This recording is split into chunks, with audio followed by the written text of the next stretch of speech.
Welcome to the Hardcore Sports Network, and I am your host with the most who ever toast, Leader Johnson, and this is the Follow Leader Sports Podcast on the Hardcore Sports Network. Listen, we got a lot to talk about.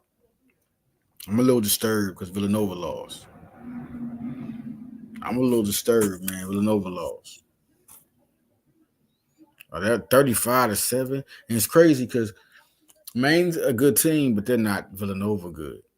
They weren't supposed. Not only are they not, they're competitive enough to beat Nova, no question. But you mean to tell me like that? I mean, they dominated them on every phase of the game. If that wasn't a wake up call for Villanova, because it's been a good season, 5-1. What else is? I mean, it's like I love stats, but man, this is the first time I was like, yo, and I love Villanova. That's the first thing. I'm a Villanova die hard. I'm going nowhere. I sit there through your worst and your best and your absolute awful, and I'm going down with you. That's what I'm saying. They got to get that together. Connor Watkins can. That game was crazy. Like it's like he didn't even know how to play quarterback. Isaiah Wrangler's back with Avid. Still got Mace. Everybody's there. Everybody's there enough to score touchdowns. Play. Forget who scored 7. How they got that was crazy. That was you talk about the number 6. The number 16 in the FCS, man. Like they're probably out the top 10 right now. This is a team that wasn't even ranked in the top 25, and they 4-3. I don't know how to really put that together, but Veranti's an elite coach. Nothing takes nothing away from none of them. You just had a hell of a bad stinking ass game. That game was retarded. All y'all stink. You stink. Shit, fire shit. That team too good, especially this year. Like this year, man, there's no excuses. You just had a bad game. Got to get it together. Got to get it together. Shout out to Maine for Black Bears came through, and they had a big game. Black Bears came through. Now, off the Villanova game, Eagles, man, the Eagles, 28-3. See, that's what they was looking for. That's what Philly was looking for, and I got to explain some things about the Philadelphia Eagles, man. Like, listen, Philadelphia Eagles, this team was built. It had to be built over. Start over. They had to start over. They had to Terrell Edmonds and Morrow, Zach Cunningham. They wasn't them guys. Julio Jones. And then the big thing was you're putting really a rookie offensive coordinator around all these new weapons. You're not going to get the best out of them. And then Sean Desai, he could have definitely did good, just like Brian Johnson could have did good and put their name up there. But you're putting guys on a team that just came from the Super Bowl. You're putting new coordinator. You need to put experienced guys who just came from the Super Bowl. You're supposed to put a Vic Fangio and Kellen Moore in this position. And even with Swift, like if you had better play callers, that would have been a different season. You wasn't going to go 1-5 in the end of the season. Well, this game here was that game that they've been waiting for. Dominating on both sides. It's crazy. It's not the best game. Listen, you got to understand, it's not the best game the Eagles have played. Total wise, all around wise. But what I mean is that that's not the only impressive game they played. They went against New Orleans. New Orleans was beating everybody up. And here they come, their defense. That was the most dominating. But just for the simple fact that New Orleans is more of they was blowing everybody out. So you bring your defense in there to shut them down to 12 points.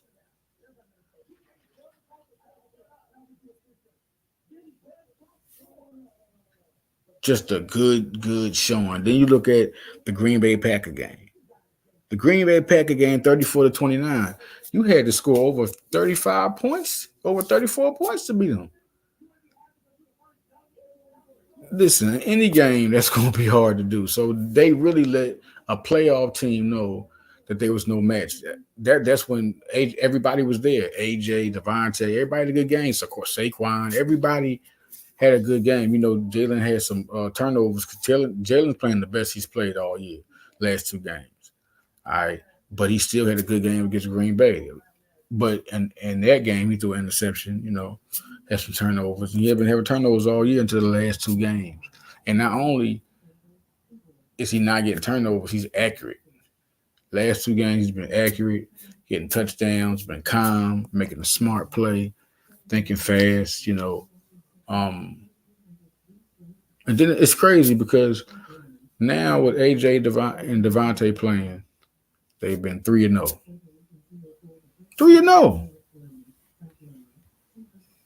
Everybody going at him. I understand. You want to win. You want to win, right? Everybody wants to win. But at the same time, you got to have your players. It's hard for anybody to win without both your receivers. They was both out. They're looking at the talent. You got one guy who ain't used to the offense and Dotson. He's not there yet. Not yet. He has to learn this offense. I mean, he didn't come into training camp with the Eagles. Totally different. He has to learn and get a chemistry with Jalen Hurts, and he hasn't yet. And you got to understand that he did come into this game. He got traded for, and he wasn't even at practice. He had to learn on the go, like the first game. He's still learning the offense. So we got to wait for that. And then you had Paris Campbell from the practice squad, and what you expect him to, that can be a fumble. He could be productive or he could be bad. I mean, he's from the practice squad. They traded for Dotson and Campbell didn't make it. So you expect him to win with that. So people was crazy. Vic Sirianni doing this thing last game. You know, how is Philadelphia mad at that? And we're Philadelphia. We're Philadelphia. What are we mad at that for? He's getting a little, you know, with the crowd and all that. Well, say something back. What, you mad because he's talking to you? That's the coach you want. The motivation. Real good game. Impressive game.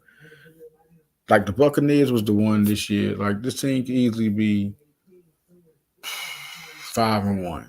But and at the same time, I'm just saying that with the Buccaneers because you're looking at who they got on the field.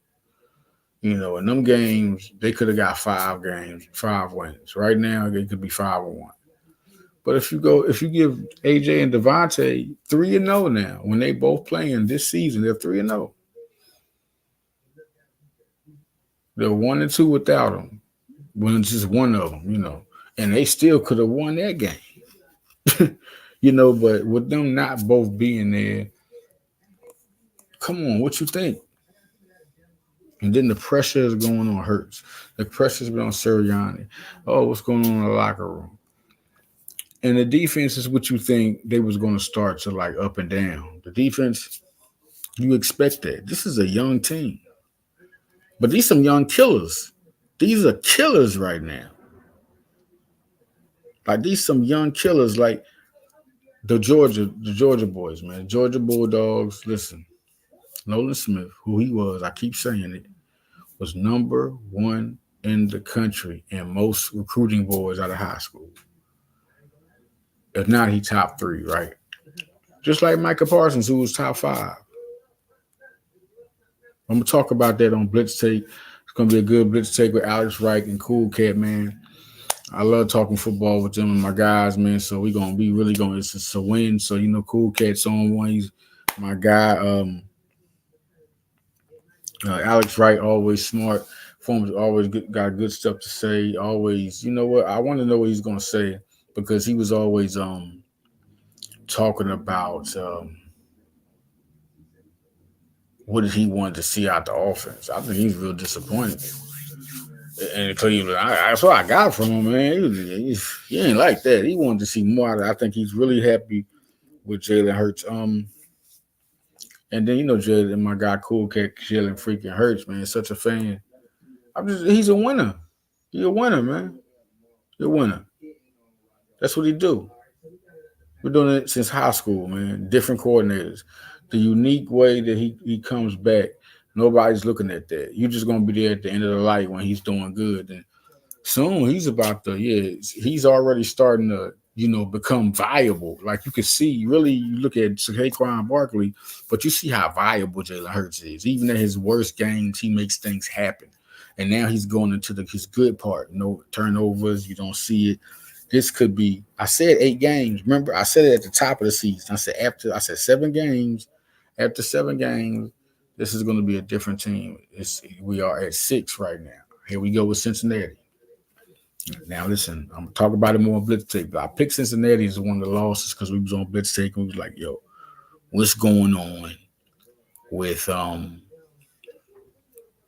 the rest of the schedule? And I had it at 13-4. I said the Ravens and the Bengals. You gotta pick somebody, man. If they can beat Cincinnati, then we talking different Eagles. We talking different Eagles, right? Jamar Chase and Joe Burrow is like elite. Ever since the word elite. So we talking, if they can stop them boys, if they can stop Cincinnati, then we talking a different Eagle team, a team that could lose one game and mess around and be 14-2. 14-3. Like I know one game going. It's really hard to predict to win out. You got to be unrealistic. And how they was playing this year before the last couple of games, I'm like, that's when we did it. I was like 13-4 because they're gonna hit a hot streak. They're gonna get their chemistry and they're gonna be down because they all youngsters. It's like Nolan Smith. As soon as they put him in the lineup, there we go. I was saying it all year. I said, listen, y'all gonna get a lot out of them boys. Nakobe Dean, 2 sacks. 2 sacks. Listen. Nakobe Dean had a game. We're going to get to the defense. We are going to get to the defense. Listen. Nakobe Dean had 28-3. Like, Saquon Barkley had more total yards than all of New York. So Jalen Hurts 10 for 14. 10 for 14. He ain't throw that much. That's crazy that they ran that much. And really, Saquon only ran the ball 17 times. 176 yards. Jalen Hurts got 2 touchdowns. We know we're doing 3.1, but realistically, 20 or more yards from your quarterback, listen, Jalen Hurts always runs important. That's how it goes down. He going to do he going to have the tush push. He's always going to be at the goal line, a problem at the goal line. Forget if Kelsey ain't there. Cam Jurgens a Pro Bowler. Now, Joey Mailata was out, so was Dallas Goedert, and they still won 28-3. They starting to get their chemistry. As the season goes on, you're going to see the Eagles. You are going to see the Eagles, and they're going to be – Jalen Hurts was 10 for 14, 114 yards. 119 rating. He was just precise. That's all he was doing. 22 yards, 2 touchdowns. But then you got Gainwell, then you got Barkley. It's 2 of them. To their 4.3 yards per rush for Gainwell. Barkley had 10.4 yards per rush. That's retarded. That is retarded. 10.4 yards per rush. He had 17 carries to get 176. He was mad. He was waiting for this game. He was waiting for this. When back in the day when you used to be a little kid and you used to go to sleep early, you trying to go to sleep to get up and get your toys, but you can't even go to sleep. No, that's Saquon Barkley. Saquon Barkley he went to sleep early for this game. It was like 5:30. His wife was like, "Whoa, what are you doing? What's going?" He got up early for this game. 176 yards on 17 carries. You gotta be mad as hell. He was running like a madman. He ran one time. He came out the line of scrimmage, and then 4 people was in front of him. He pushing all 4 of them for like 5-6 more yards. Then he go at the goal line, did the same thing. It seemed like he was stopped. It seemed like they stopped him, but they didn't stop him. He just pushed 4 people. He been doing this since Penn State. He playing like like he did in Penn State. Man, in Penn State, he was different. He was different. You can't explain it to you. You just had to see it. He was jumping over whole people while they standing up. He was different. And you know, with the Giants, they don't have no offensive line all them years. So it's kind of hard, like, for him to be at his best. I mean, he had 91 receptions his rookie year. 91 receptions. This dude, he's just as dangerous as a receiver as a runner. He run a 4.3 and leg press of 600. Are you fucking kidding me? Are you fucking kidding me? And then Jalen Hurts leg press is 600. How you gonna stop the tush push? That's impossible. You got 300. Mekhi Becton is 6'8", 350 at guard and the inside. Then they got Cam Beef Jurgens. You know, he an athletic bull. Landon Dickerson, highest paid guard in the NFL. Then you got Jordan Mailata, highest paid right tackle in the NFL. You know what I'm saying? Then you got Lane Johnson. This nigga played with bad nuts. Nigga, he was in the playoffs playing. He had, excuse me. It was unbelievable to see Lane Johnson playing like that. Listen, it was unbelievable. There's no way. Most people in the world, I don't care who you is, you listen, your balls, that's he was playing, he put his balls on the line. That's crazy. That's crazy. Most people are gonna sit down, and that's a little dangerous, man. Like, real talk, you a 6'6" guy at 360. Man, he could have been like, he could have damaged. I mean, I understand. I don't know for being tough, but man, listen, that's crazy, man. He's forever the best left tackle, right tackle. Excuse me. Mailata's a left tackle in football, no question. I mean, it's crazy. They start putting their backups in there. I mean, Philly ain't been that comfortable in a minute. They ain't been able to be that comfortable in a minute, man. And Kenneth Gainwell, it was good to see him get off, man. 13 carries, 56 yards, and that's good enough. 4.3 yards per carry. Barkley had 10.4 yards. That's 10.4 yards per carry. I mean, you wasn't every time every run is a first down. That's crazy. That's the average of every run is a first down and maybe a second for them, maybe more yards. That means a first down and probably almost another one. It was crazy. It was good to see how together the offense was working. 5 catches, 89 yards for Brown, 17.8 yards, but he just dominated, man. 41-yard touchdowns like it's nothing. That's why they gotta beat. I picked them to lose, and they won't say they won't win the Super Bowl if they lose. But I think the 13-4 will stand, and you still got to see more from the Cardinals Super Bowl team. If they beat Cincinnati, then you can start saying, what are other elite? What? Because Cincinnati's not elite, but they're good enough to be their playoff team. So you want to say now, okay, how would they be against the Ravens? It's a big question. I mean, nobody can win. We talk about 15-2. They got the talent on paper to do it, but it's always a question. My biggest question always them is the defense ready, and it's played like it's kind of not ready. It's and talk about this more Blitz take. Listen, Bryce Huff, two games. Everybody, Nolan Smith, 2 weeks in a row sacks. Jalen Carter had 2 sacks. Dean, middle linebacker has 2 sacks. That's Vaughn had 2 sacks. Zach Vaughn had a 2-sack game. When he had 15 tackles. So you mean to tell me you got them two as your linebackers? I was saying, look, we're gonna get to that more on Jeremiah Trotter could probably be an edge rusher because the way they play the linebackers, like Nolan Smith, he goes out in coverage like in camp. He was going out in coverage. Like Fangio was trying him out in coverage as well as just a sack, not just a sack guy. Like wanted to see all his traits, and that's what he was doing with Huff. But you see, Huff is a pass rusher. What he's doing, he's putting Nolan Smith and Josh Sweat, I think, in there. I think Huff and Sweat are kind of like rotating. And Sweat is now he got a sack the last 2 games. Like people are not saying the same people we seen getting the sacks. And it's big. I just think now the elite talent that Davidson had a solid season. You can't go down it. He's been good. He's you want to see more. People want to see more from him, and they're gonna get more from Jordan Davis. Like all them, it's time for all of them after the eighth game. When the eighth game hit, here comes no matter what the score of that eighth game is. I think they're gonna win, no question. I think they're gonna win that game, and I think you get to see by then you're seeing the whole look of what this team is.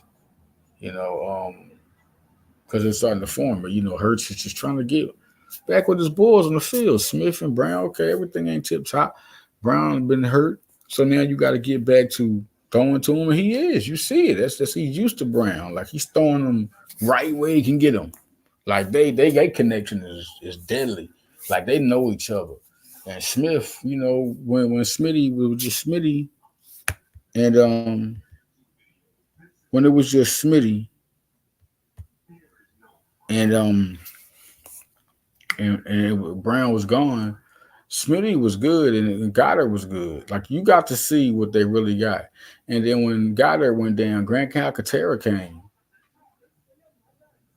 Like you really get to see what these Eagles are really made of on offense. Look at the offensive line. When guys got hurt, Fred Johnson stepped in. Okay, Tyler Steen has stepped in. Like that's already letting you know it's a 7 deep line. So we talking about at guard and tackle. There's been a replacement that's played good. They had their questionable plays, but these guys have been good. Steen and Johnson have been good. They have been real good. So that's going to be something to see. Also, people got to get off Dean. Get off N'Kobe Dean, man. It's crazy. And did Cooper did? Oh my God! Listen, Cooper DeJean. Ever since they put him in, also the defense has been different because now, they could put him on. I believe it. They could put Cooper on your best cornerback. Like he got the cover skills. So the third cornerback ain't got a chance.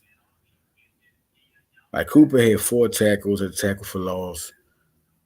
15 yards per punt, 3 punts, 45 yards. I mean, so he's on both levels being impacted. You getting 15 yards off the punt? Are we looking at this?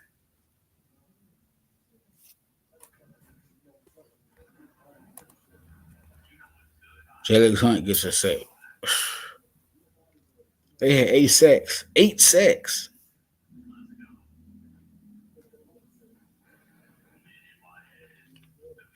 Really something to see. So, Huff only had 2 tackles, so he came in and did his job. They got him on a pass rushing role. Like he's a pass rusher. And I don't forward down him. I think Nolan Smith is their guy right there. I think that's going to end up being the move. And let's just see what happens if Huff gets traded for Myles Garrett.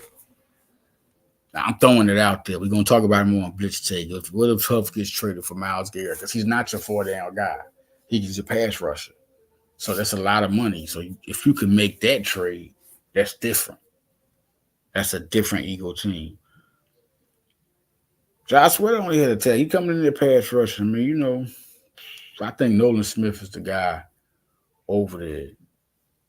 But over there at that linebacker position, I mean, just think about it. What if they can get Micah Parsons?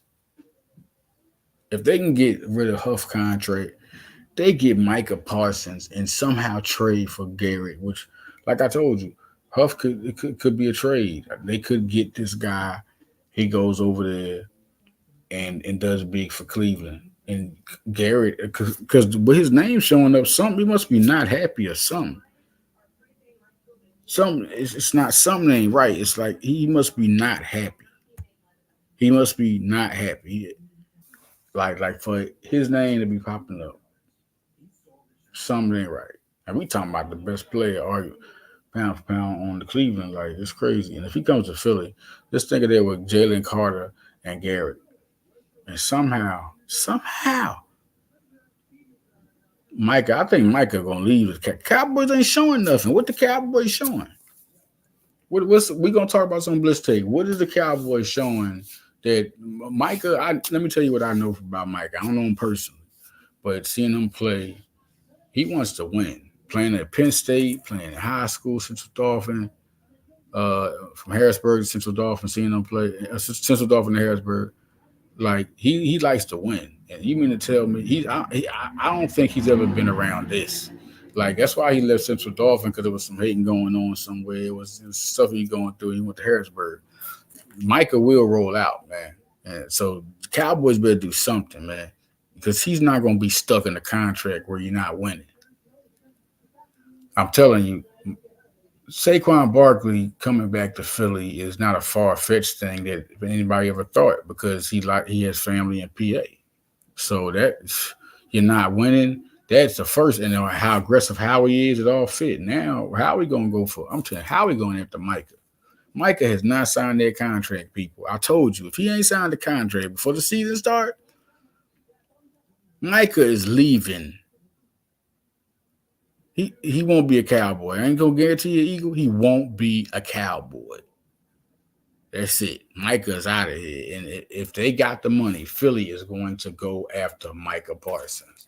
And if you put Micah Parsons with Myles Garrett and Jordan Davis and Jalen Carter and Nolan Smith, that is, and N'Kobe Dean and Zach Bond and Quinyon Mitchell and Kelly Ringo, because I don't think next year. I think 2 more years. Slayer play out his contract and retire Eagle. That's what he wants to do, and I think they'll let him do that. I think that's a great move. Yeah, let him retire Eagle. I'm all for it. Slay had a good day today. 2 pass defenses. Good day. He had a good day, and he's still one of the best corners in the league. What you see, you probably see him get a little older. But anyway, period, he's going to be that guy that's going to be replaced, though. Everybody knows that. That's not even, he had 2 tackles. Nolan Smith had 2 tackles for loss. He's really that good. He's really that guy. Like, that's crazy. Jalen Carter, 2 sacks, 2 tackles. Listen.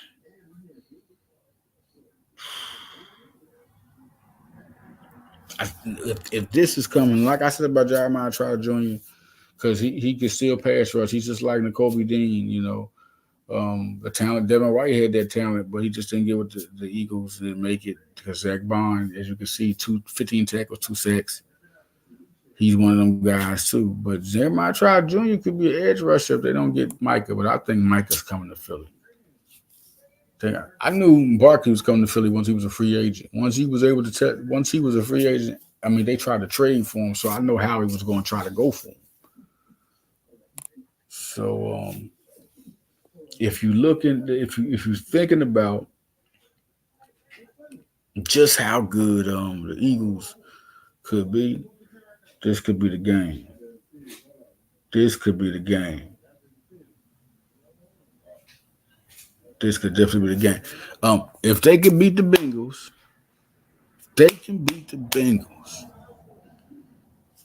you know what? This puts them in a whole new mark. And we're talking about going 5-2, playing Joe Burrow. Now a lot of questions with Hurts. Is he back? Can he? Hurts don't take too long with the ball. Every question that's been thrown at them, last 2 games, okay, the only thing they're going to say is, it's Browns and the Giants. You got to beat these teams on your schedule. So now here we go with the Bengals. The Bengals will be the impressive win. I picked them to lose and then win against Jacksonville. To go 5-3 in the 8 games. And that's when they make their run. They're going to let, I said the Ravens will beat them, but it could be a different outcome. If this doesn't happen, then the Eagles are going to win all the way until the last 3 games, and they're probably going to lose 2 games. They don't care. They're going to sit people because they're hot. And that's what will happen. That's the only thing that'll happen. Either they're going to lose the last couple of games or they'll lose these games, So on Tuesday, watch out for Blitz Tape. We all talk about the Eagles and how good of a team they are gonna be. Man, this ain't nothing right now.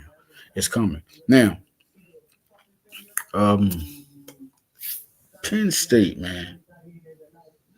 That's crazy. You know what? You gotta. Oh yeah, one thing I want to say, Cooper DeJean, that secondary man, it's crazy. You got Kelly Ringo, Quinyon Mitchell, Cooper DeJean. That's crazy. I mean, I keep on repeating that these guys run 4.3 4.4s, 40-inch verticals, and they tall enough. So these guys alone is crazy. Like it's gonna be something to see. And what's gonna happen with the safety position? Is it gonna be Reed or is Sidney Brown going to impress? Because everybody been talking about how good he been in camp, moving around. He was a very explosive terror in college. So played against big competition. It's really something to see who's gonna get that position at safety. It could be even. I don't think they'll put him at safety now, Cooper, because he's so good as a cornerback, and they depend on their third cornerback. So I definitely think that it'll be different. Penn State. Thinking about the Penn State is it's always those years, right? They had a good year last year, and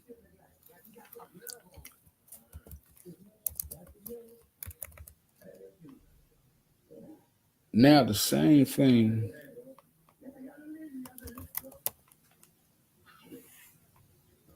is going to happen now. I mean, they're 6-0, right? Just trying to say they're 6-0. How good is this team really? They had some impressive wins though. You gotta listen. The Illinois win was big. The USC win was big. Like it's like they're beating, and they're beating. Listen, they're beating them convincingly. Went to West Virginia and just tore them up. Bowling Green was a hard fought game. Um, then they went to Kent State and said, "Okay, we're gonna blank you." Like they've had impressive win. And we're talking about the Big Ten with Oregon and Indiana. Like Big Ten is different now. Got a lot of good teams. Extended the Big Ten is real crazy now. If you're not good, Penn State looks like they're the best team there. Now, Oregon and Indiana, there's some good teams. Illinois State, they were 6-0 until they met Penn State. That's why that gives you the confidence in Penn State. Um, Looking at just how good the USC game was. The USC game, and they got Wisconsin next. That's another big game always. Um, Look at Wisconsin, and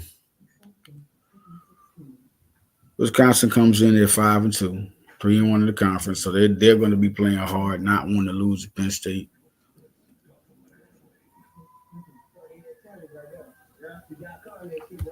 Now you look at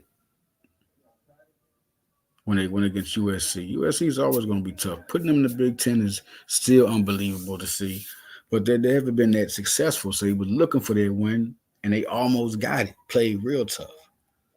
Drew Alar, listen, they recruited him, one of the top quarterbacks in the country. I mean, you go down the list, so many guys they've this did this program from Justin Fields, and he decommitted. Uh, Will Levis, then he transferred to Kentucky, became a first round talent. They're good at getting quarterbacks, and Drew Law is one of those. We're talking about 30 for 43, 391 yards. Now he had three interceptions. Things got crazy. But Drew Law was also running the ball, 32 yards, 8 yards per carry. So everything he did, he was still making up for. Um, Tyler Warren's an athlete through a pass. Katron Allen and Singleton was kind of it's a down game for the running game. But Tyler Warren with 224 yards, he's been showing his NFL talent all year. He's gonna be a first round. They're gonna put him in the first round. 17 catches, 224. He was dominant. He was dominant. Tyler Warren has been 40 catches, 513 yards. He's 6'6", 257. He's going to be a first round pick. He could be a top 10 pick. Like he's probably the most. There's a lot of guys. Pat Freemouth came out. They recruited Zach Kuntz, but he didn't come from there. Mike Gesicki, like But this guy could be one of the best since Cal Brady. Um, Harrison Wallace, man. What more can you say about Harrison Wallace? Like he's really been one of those sleepers of the country. He's a very dangerous receiver. I see him being a guy, third round pick talent right now. Has the potential to move up in talent. He's just really dangerous. Really dangerous. Another recruit that's coming along big time. 6'1", 199 out of Alabama. Took one of those guys out of Alabama, Julian Fleming. See, I want to see more. That's my guy, man. This guy was one time the number one recruit in the country. I mean, he's a super talent. I just want to see him get off in Penn State. I'm real anxious to see because they're like kind of like playing him on a low role, and I just think he's so much more of a talent. He's 14.7 yards per catch. If you really look at his year, it's been a productive year. And last year he wanted to come home. That's just what it is. But he's 6'2", 206. So he's one of those guys. When he goes to the NFL, he could be undrafted and make it because he really has ball skills. Just somebody has to bring it out of him. Liam Clifford, Sean Clifford's brother, has been productive all year. Amari Evans didn't even get off. That's one of the most dangerous weapons they had. Amari Evans didn't even get off in this game. We didn't get a chance to, 21.5 yards per catch. That's the thing about Nova. Excuse me, about Penn State. I do so many teams. Apologize, they lines. Heard me say Nova. No, it's crazy about this team because you got Kobe King, Jalen Reed, Dennis Sutton, like Abdul Carter, Zaki Wheatley. Listen, Zaki Wheatley is one of my favorites, and so is Tony Rojas. Now, these guys are always, making plays really impressive. Jane Durant's been another one that has been doing good. They got so much talent. Like Smith Vilbert, Elliot Washington, these guys are good. There's so many guys that are making plays. But this is a very talented. Like last 3 years recruiting, Franklin's really been impressive, and Penn State's always been impressive at recruiting, and they've got some good players. Dennis Sutton's going to be probably a fourth round pick, maybe third round move up because he has pass rush ability. Abdul Carter's second round. Could be first, late first. He's the biggest play NFL prospect on Penn State right now. But you still got Singleton and Katron Allen. When their time is up, they're going to be high in the draft. And it's real interesting to see how good they're going to be when it's time for them to be get drafted and where their stock is. Because these guys both can. Katron Allen is a perfect power back. Singleton is super fast, and he has power. But, like these guys are real good. These are good running backs. And anybody would love to draft a Katron Allen or Nicholas Singleton. Like they have two running backs that are real good. So it's good, something good to see. How this team's just looking, how good they're looking as a team. 3 interceptions got to stop, but Drew Allard has been magnificent this year. 11 touchdowns, 4 interceptions, 1,492 yards. Just to have more games, he's been that 391-yard game. Prove why they just 6'5".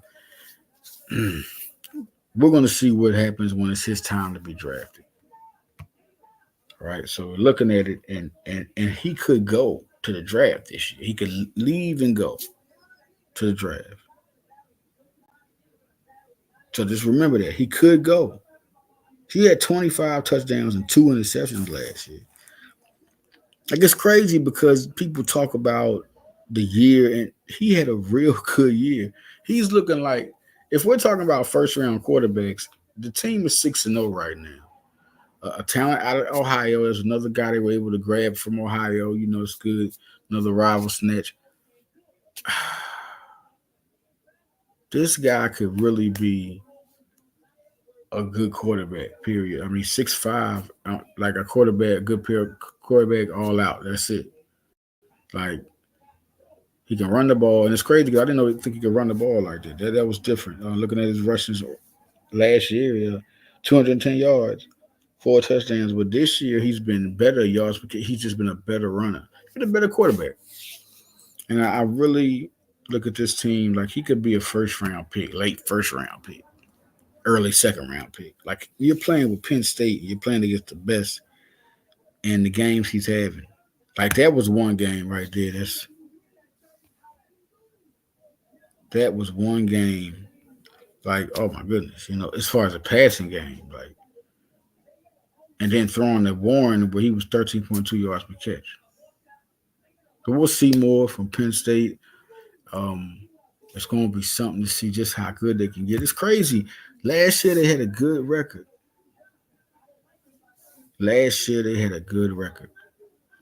All right, and now looking at this team, are they going to get the college football playoff ranking to compete? So we're going to look at last year at Villanovas. Excuse me, Penn State's record, Penn State's football record.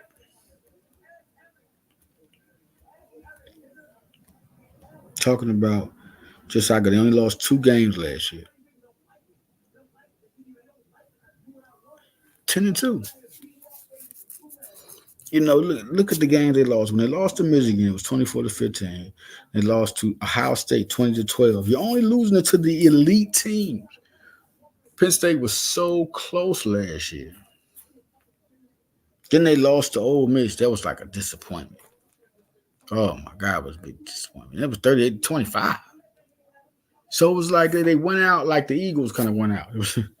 I'm just saying, like, you go and they give you the Chick-fil-A Bowl, the Peach Bowl, Big Bowl, and you lose. Michigan, it kind of looked like they could have had a chance. And then look at Ohio State, too. It was only 20-12, 24-15. These weren't blowouts. Like, James Franklin is so close to a national championship, you can taste it. He's going to get him a couple, man. Because once he figures it out, he ain't figured out his own combination yet. That's all the coach has to do, like Jay Wright. Figure out your own combination. When Jay Wright knew when he won with Phil Booth and coming off the bench, and then you're looking at having a point guard. When he found out that shooting threes and his defense and his passing perfected, he won, and he kept a guy on the bench at all times. At the Phil Booth, next time they won it with Donde DiVincenzo, they had 6 starters. It was his blueprint. He knew that's what he needed to win, and to be a good 3-point shooting team, defensive team, and passing team. He didn't believe in the one and done, but he was trying to get some. Cameron Reddish, he was trying to get some. Trying to get some of those guys. So it was big.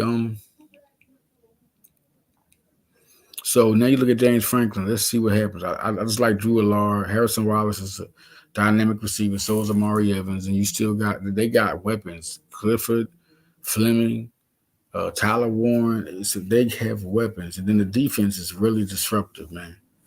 That was big. Zane Durant and Sutton and Kobe King and Jalen Reed has been spectacular. Another big time recruit. So this is a team to look at. Real good team to look at. For the future. Listen, let's talk about these games. Let's talk about the games they got up next. Yeah, Wisconsin, Ohio State, the big one, November 2nd. That's huge. This is to see who is who.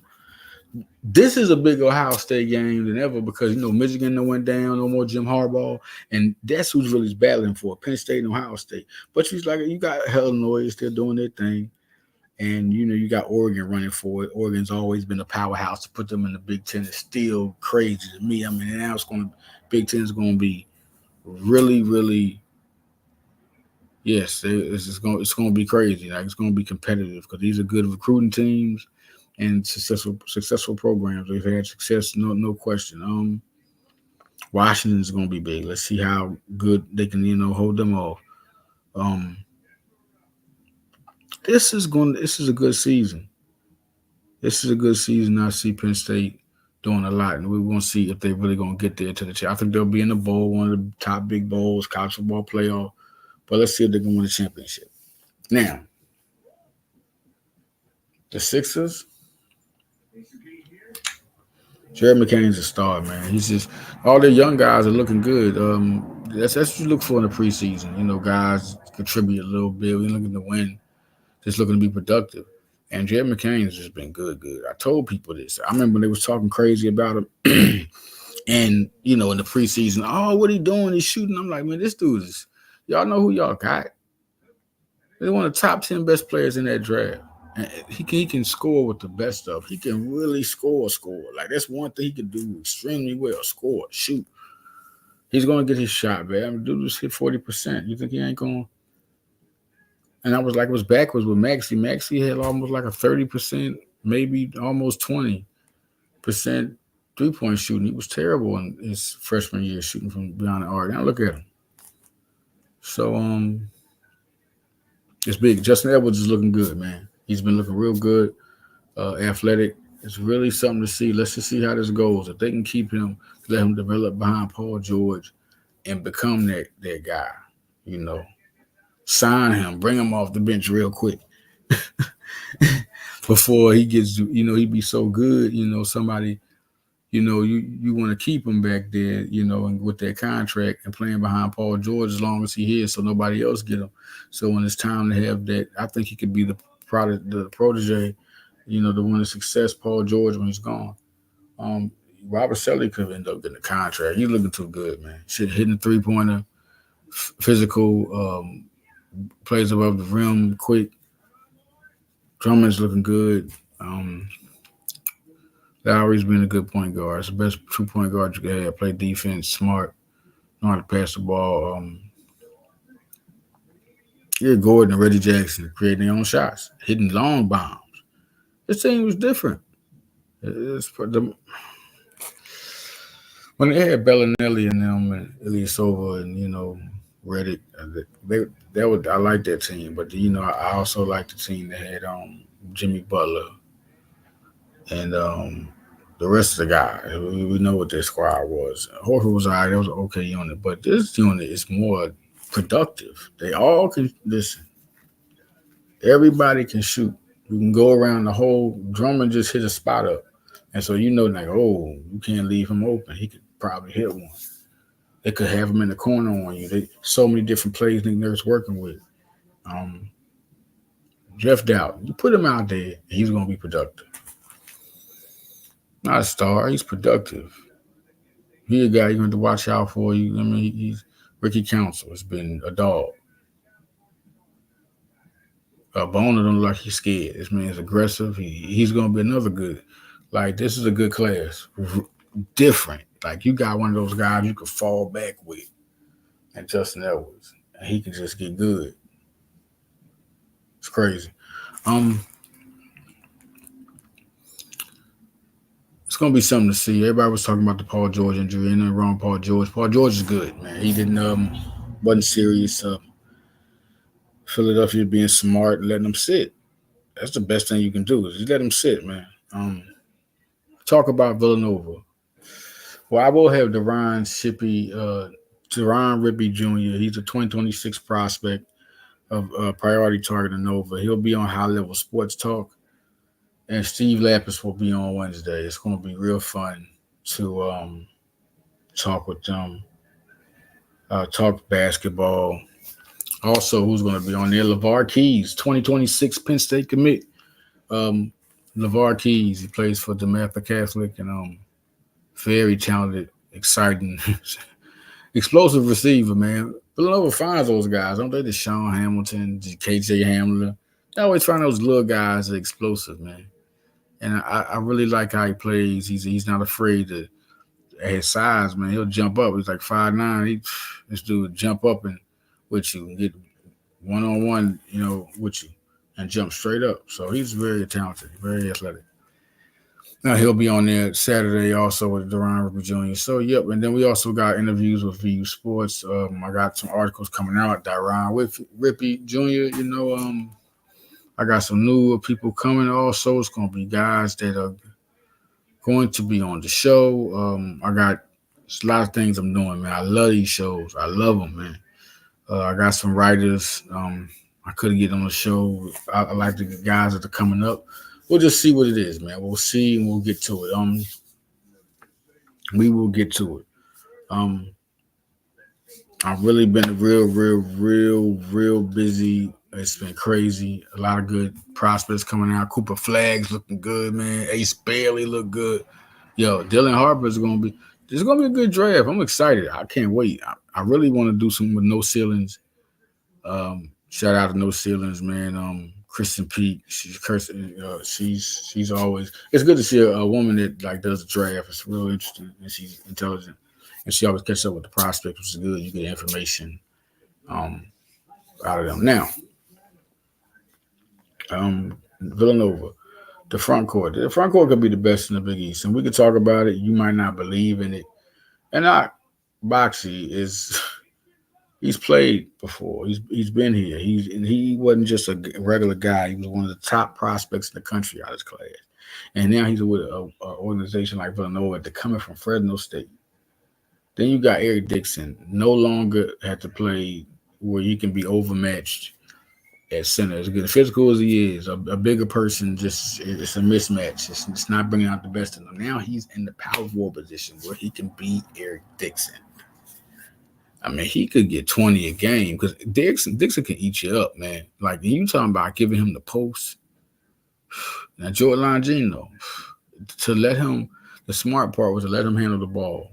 Go ahead, do your thing, Longino. If you're a ball handler, we want to bring the best out of you. That's what Neptune doing. Do what you want to with the ball. We believe in you. Let's just do it. You score, go score. And that's going to be the best way because you got to give him the ball. So that's the best way to get Longino. Then you got your two vets in the front court. You know, that's for Villanova vets. So this is they're not gonna look at it because they're like, oh, people talking all this craziness on Neptune. This year's gonna be better than last year was better than the year before. So this year is only up. So this is gonna be a good team. Also on the backup side, Matthew Hodge, he's gonna get time. You can tell how he plays. He's ready right now. Matthew Hodge is ready right now. Put him out there. Nana Njoku, yeah, they're gonna play him. You can tell how he plays. He's ready to be a rebounder and an inside scorer, can hit the 3-point. Like, he's a very talented prospect. You know, I think he'll be productive and having and not Boxy. Like, it's gonna be real beneficial to have that much depth. These guys are not only like these guys got experience, and then we can't talk about the Lance Ware situation. This is not the Lance Ware situation. You know, when Nana Njoku has got time, he's been a player. He's been a player. When Nana Njoku has got time, he's shown you either playing above the rim, can shoot a 3-pointer, can score in the post, and being a rebounder and a shot blocker is going to be big to have an athletic guy to give a Boxy rest. You don't know how important that is. Also, looking at the small forward position, it's going to be interesting because I think Chris Parker, when he come back, if Chris Parker is one to look at, but Dumont could be first. Dumont is a sophomore, proved he could play international. So I think Chris Parker is a redshirt freshman. He's not even a sophomore. He's a redshirt freshman. So they got him. He's excited to be in Villanova. That's a star. It's going to be a star for them. Dumont's going to get in first. I think Dumont gets in. I think Parker gets time, but Dumont could be the backup because he's the guy they recruited. He was the solo man out of his class. And I think he's done enough to get that time, and he has the experience at sophomore. So you can let Chris Parker fall back into his sophomore year. Like, that is so big time right there. He'll get some time, but Dumont's going to be the backup, I think. I think Dumont, Hodge, and Njoku get that time. Also, listen, Mosley, he's just too talented. Like, he's proven. That's another one, man. That's going to be something to see. That front court is one of the most underrated sleeper top five. They have the potential to be a top five front court. Like these guys are good. International players, from Dumont to Mosley. Hodge, one of the best players in Jersey. Okay. Chris Parker was one of the top players in the country coming out the class. 6'8" guard skills. 6'8" guard really. He plays small forward. This is different. Okay, next time we come back, I definitely want to talk about the backcourt, where that comes from, about Villanova, but also Julius Avon. I said one time, I said, listen, if Julius Avon and Deron Rigby Jr. commit to Villanova our 2026, these are just two NBA duos right here. It's going to be a game changer for them. But then you got Luka Foster and Jaden Hodge. I think that is the hot four that's going to commit in 2026. That's the four you watch. That's the four you watch. So right now, that's the four you watch. You look at they visited multiple times. That's the four you watch. And they invited some other guys, so we'll see how that goes. Tyler Smith. There's a lot of guys that Villanova's going to have to. Neptune, you got to understand, Neptune and Ashley Howard are unbelievable recruiter for everybody. Nardi's good and Anderson's good, but no, Anderson and Howard are like senseis of the recruiting. And now they're there. They're going to bring the players. It's up to now. The coaching has to happen. It's like Calipari. He's an unbelievable recruiter. He's been on since UMass. How do you think he brought Derrick Rose to Memphis? But the coaching is always in question. Like, okay, can they coach this talent? And that's where they're at with Neptune. But I think Neptune's going to get there for the simple fact of what he did at Fordham that's Fordham. And the guys that came to just play with him is big. So, he's one of those guys. So listen, man, shout out to Mitch Kowski, man. Shout out to Queens of the Ring. Shout out to Blitz Take. Shout out to Birds on Broad Street podcast. Shout out to Earl Cole, man. This Hardcore Sports Network is big, and loving everything about it. A lot of stuff coming up. Like I said, Steve Lapis is on Wednesday. He'll be a host on Wednesday on High Level Sports Talk. Also, LeVar Keys of Penn State commit, and Deron Rigby Jr., top 20 players of 2026. He's one of those guys. Could be the top 10 soon. He's that good. LeVar Keys, man, really, you're looking at him, he's one of those unsung guys that Penn State always finds. He's a guy that could be very, very explosive. So watch out for him. So we'll be talking to him soon. And listen, man, I'm out, y'all. Peace.